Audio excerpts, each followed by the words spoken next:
Hi, everybody. Rev Kalea here. Welcome to another installment of our series in the collective of Darkness to Radiance. And with me, I have Lee, and she has been gracious enough to come in and talk to us a little bit about her personal story. So, welcome. Hello, thank you for having me. Absolutely.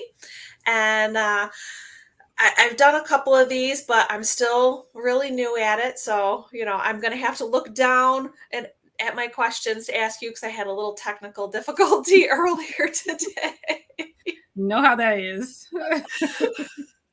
So, again, thank you. So, I wanted to start, if you wouldn't mind, kind of briefly telling us what your personal experience with trauma is. So I have actually been in two marriages that were traumatic.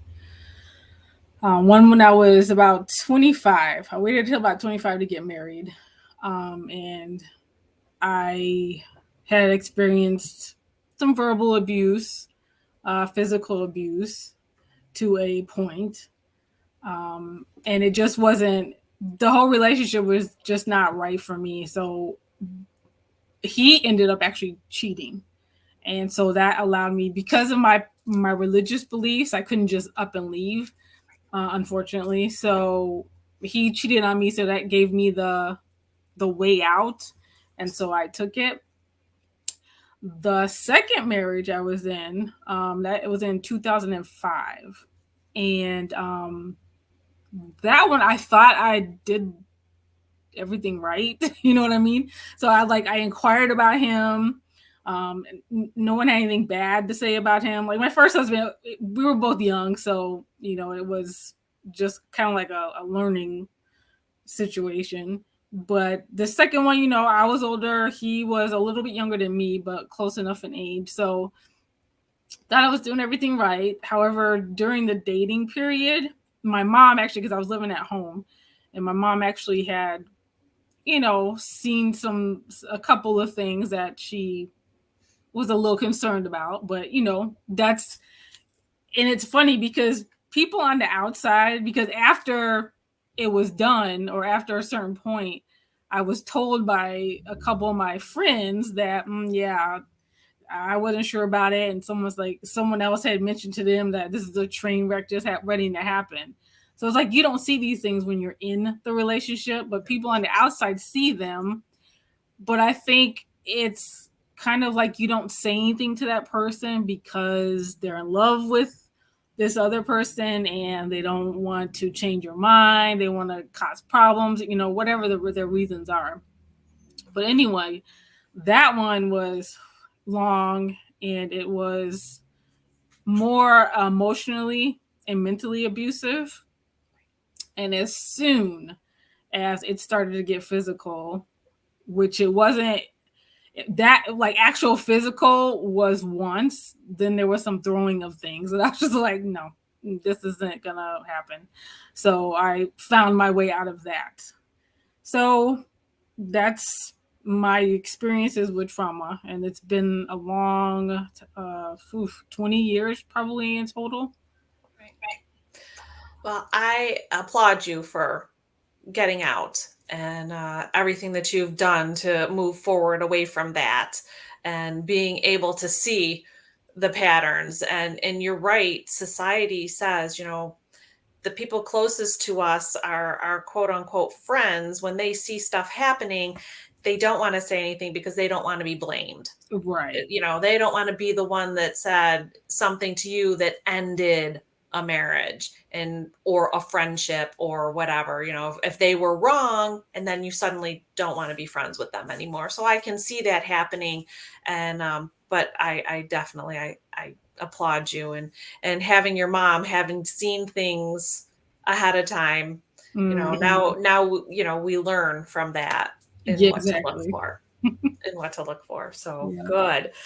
Um, let's see. And so my other ones were like, I wanted to know how you first became aware that you had experienced trauma, but you have touched on that. I mean, obviously the mental and emotional abuses. And honestly, it didn't really like dawn on me, or the realization didn't come to me until my second marriage. So the first one, I just chalked it up to he was immature, inexperienced, irresponsible, and the two of us just kind of at one point let our emotions get the best of us. But it wasn't until really the second one that I realized, wait a minute, this isn't right. And I don't know why I didn't realize it until the second one, but the second one was like, yeah, I know something's not right here. So that's when it dawned on me what was really going on.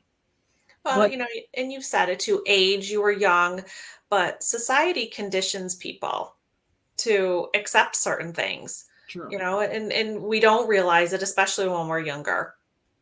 So, Yeah, especially in marriage. It's almost like once you get married, you're supposed to stay married and you're supposed to work everything out, which, that's fine if it's nothing serious. But right. when it starts to become, abusive, traumatic, then that's when you have to stop and say, wait a minute, this is going to get fixed or it's not going to get fixed. If there's no fixing it, then I can't stay. Then you can't stay. You No. have to get out. So Yeah. I congratulate you on being able to see that and moving forward. What were some of the biggest challenges you faced during your journey? Because you're obviously now still on a healing journey. I've said this to other people I've talked to. I don't believe anyone is ever totally healed. I Mhm. think everybody continues to learn and heal a little bit more. So, have there been any challenges that you faced coming through your journey? Mostly just trying to find that path to healing. Um, like I said before, because of my religious beliefs, divorce was not an option unless it was through, some form of cheating. I'll just say that. But if you didn't have that, then it's almost taboo for you to get divorced. So when you do, then you get excommunicated, basically. And so when that happens, you are not supposed to talk to your family. You're not supposed to talk to your friends. So you're basically left on your own. So I kind of just had to find my own way to heal. Being away from that helped a lot. So I could kind of like assess myself and try to get in touch with myself and get to know myself better, and just try to get past the mental trauma of the whole thing. But it wasn't until I reconnected with a friend who her and I had lost touch for a while, and she was going through her own things. After we got in touch and we're talking, I realized her situation was much worse than mine was. But because of her, I was able to kind of move past I had anger. I had anger and resentment, and like even towards God. I because I was his child, and he was supposed to be protecting me, and it just took a very long time for me to get over that. But now I meditate. Um, I like to read inspirational comments, and just kind of build myself up. I try to build myself. I force myself to think positively, and well, I did at first. Now it's not forcing myself. Now it's just natural. But I just try to think positive. I try to realize that I am enough. I deserve more. I deserve better. And then I did find someone who treated me the way that I always knew there was somebody out there who would treat me that way. So he and I fell in love. We have so much in common, and we're currently married now, and that has helped too. Although there's still been some what do you call baggage. So there's been some things that I learned being in those abusive relationships that I've had to kind of get past in this relationship, because it was, just kind of like a stumbling block, or what, I don't know what the right word is. So I Kind of kind like of a had to learn trigger, something that happened that. Right. before and it triggered you and you worked it through it. Exactly. And that's kind of how I've been handling it. So I'm so thankful to have been able to reconnect with my friend, because I don't even know where I would be right now without her. So that's how I deal with it. I mean, and that's how I continue to do it. I just try to meditate. I try to stay positive, and I try not to react emotionally. I try to be logical about things. So if something is said and it, like you said, it's a trigger, then I have to stop, think before I speak, and try to assess it. And if I should say something, and I do, if it's just from my past and it doesn't mean what I think it means, then I just get over it. But yeah, so it's a continuous journey.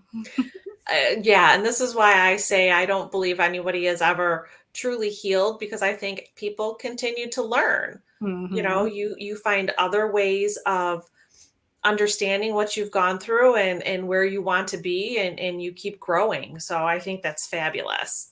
It's awesome. Thank you.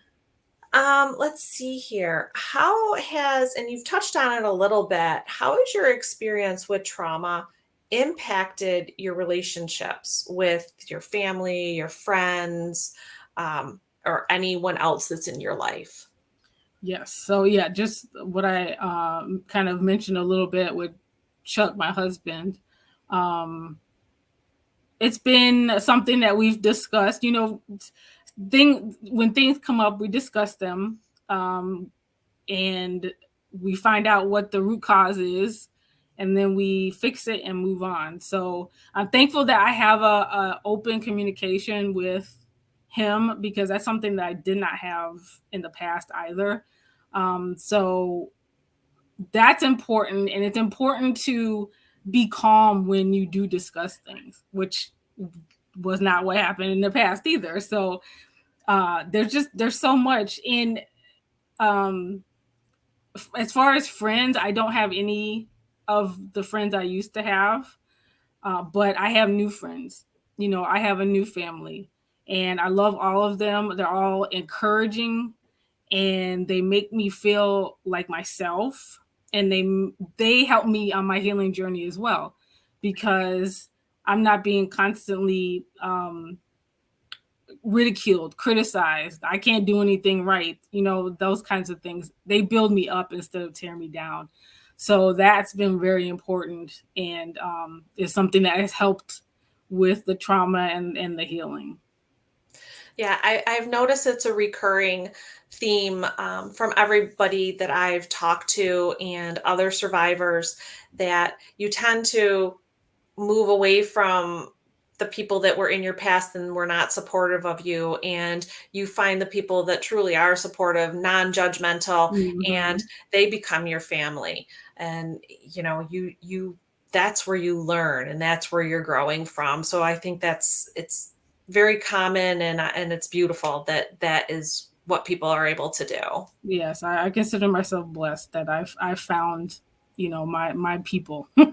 You found your tribe. Yes, I did. Somebody said that to me. You found your tribe. Yes, I did. Yeah.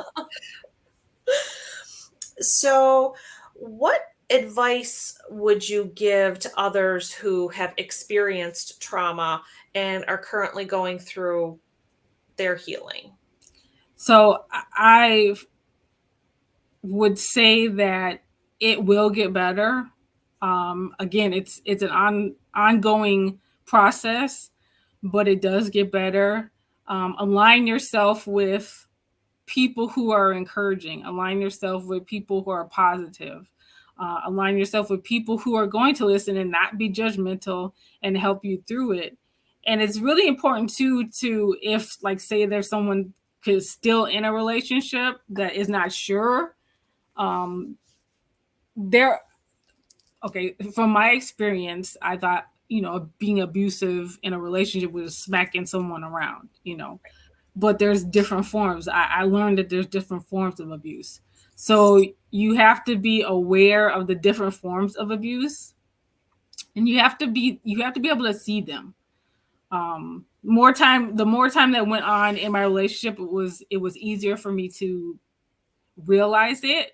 But towards the beginning, or until you can get to that point where, wait a minute, I have to view this, or I have to review this from a new perspective.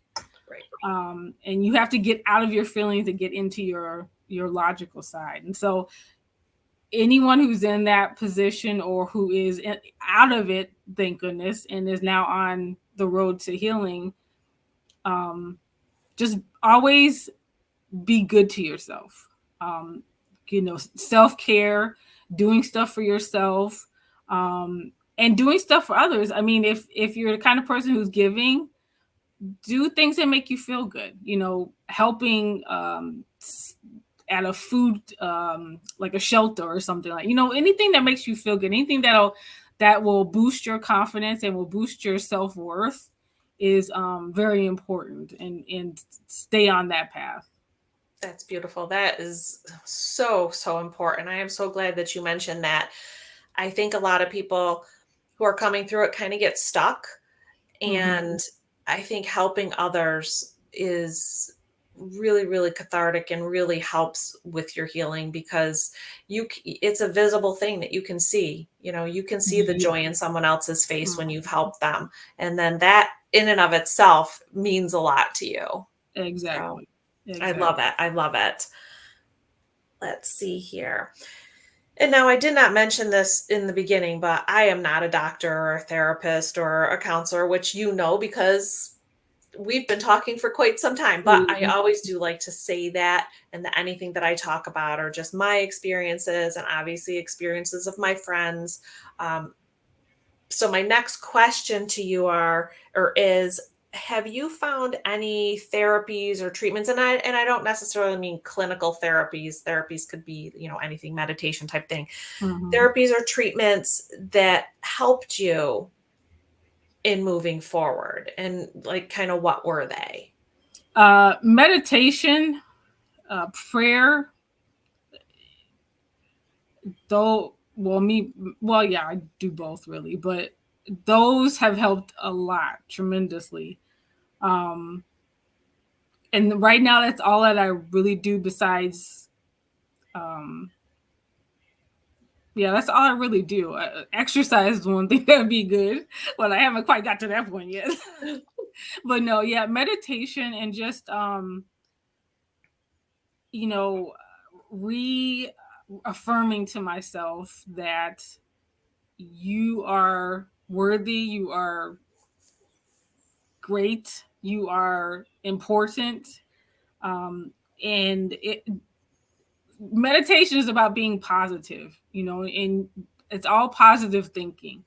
And so that's what I do every day. I just think positively, and I stay away from negative. So if there's someone around me who is speaking negative, I will either counteract it with a positive, or I will just shut them out and keep positive thoughts in my head in case some of that is dripping in. So I try not to listen to it, because you really, it's important to live in the positive, because if you allow yourself to be in the negative, then all of those bad feelings that you've had are just going to come back up, and it's a constant battle. But the more you do it, the more regular and the more committed you are, the easier it is to do it.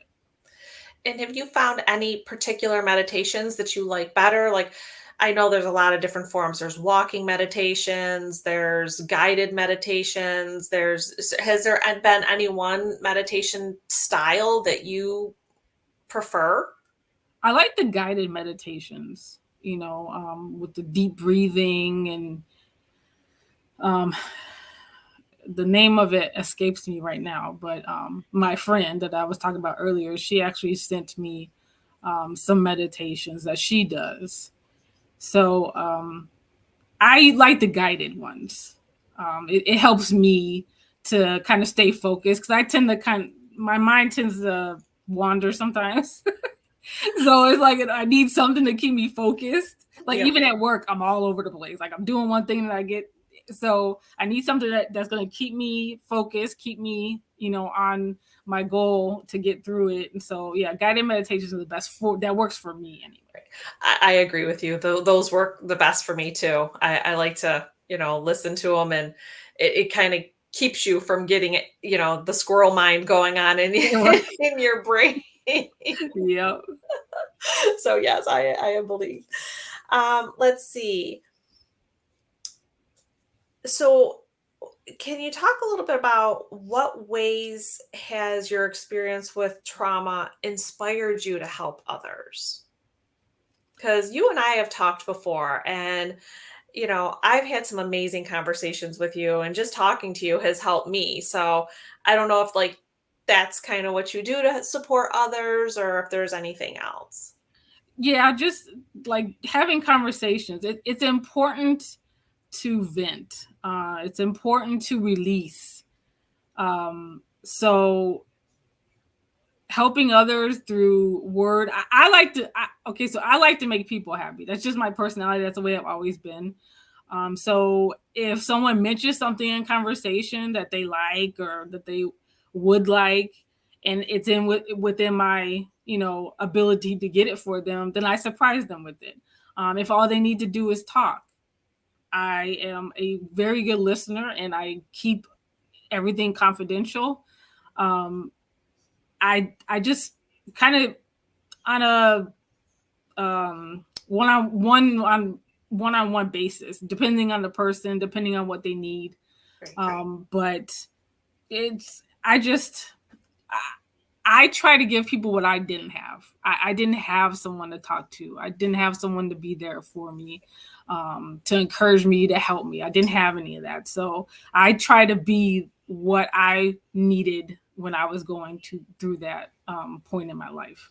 Right. And I think you and I have talked about that a little bit before. And that's what I'm very grateful for, when I just want to talk to somebody. And it doesn't even have to be about, obviously trauma or anything, just to talk to somebody and know that there is somebody there that will just listen to you about, the color of the sky, if it has to be, Right. That's been very helpful to me. So I do appreciate that in Thank you. you. So. I appreciate you too. Let's see, what else. Is there anything that you wish people understood a little bit better about the impact trauma has? I wish they understood how deep it goes. A lot of people, when you've gone through trauma or are dealing with trauma or trying to heal from trauma, a lot of times if you talk to someone about it who doesn't understand, their thing is just get over it and move on. It's not that easy. It really isn't. And I used to be one of those people before. Well, I guess I used to be one of those people, but that's kind of like, I didn't understand, why people would, dwell on that kind of stuff, why it would be such a terrible thing to them, years down the line. But it is. I mean, it's something that you can't get over. It's something that you continually try to improve and heal from, but you can't tell someone to just get over it. And I think there should be more empathetic, or people should be more empathetic is what I think I'm trying to say, and non-judgmental, and just listen. I mean, just listen to what they say. You don't always have to fix it. Sometimes there's nothing to fix. It's just something they have to do. Just be encouraging, be positive for that person. And I mean, that's really what I would like for people to do. Just understand and be empathetic. Right. Yeah. And I think too, people that say just get over it either haven't had, I think the majority of people have had some kind of trauma, whether it's big or little, Right. but I don't think that they've had trauma to the magnitude so that that's why they say just get over it, or they have had trauma to that magnitude and they're in denial. Mm-hmm. And they feel that, and they're in denial because they feel that the trauma defines them, instead of realizing that it's not no trauma defines you unless you allow it to define you. All it Exactly. does is, it just, there are lessons that you learn and you're not going to repeat that now, and you move forward from it. So that's why it's a journey. But I think the people that say just get over it are either allowing it to define themselves or in denial. Yeah, I totally agree. Yep. Yeah, so I think that it comes to a little bit of a difficult situation. But then again, those are also the people that we would know not to really keep around us. Right, exactly. Like, okay, move on to the next. Have a nice day now. Right. Yep. So, okay. So, my last question for you.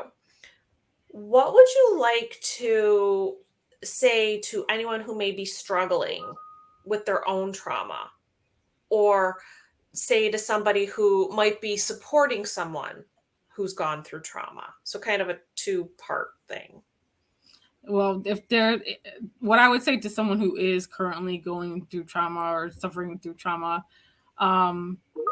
seek out the help that you need. If you're someone who can help yourself, or you're strong enough to be able to research and find ways to get past it or to get through it, to start to heal.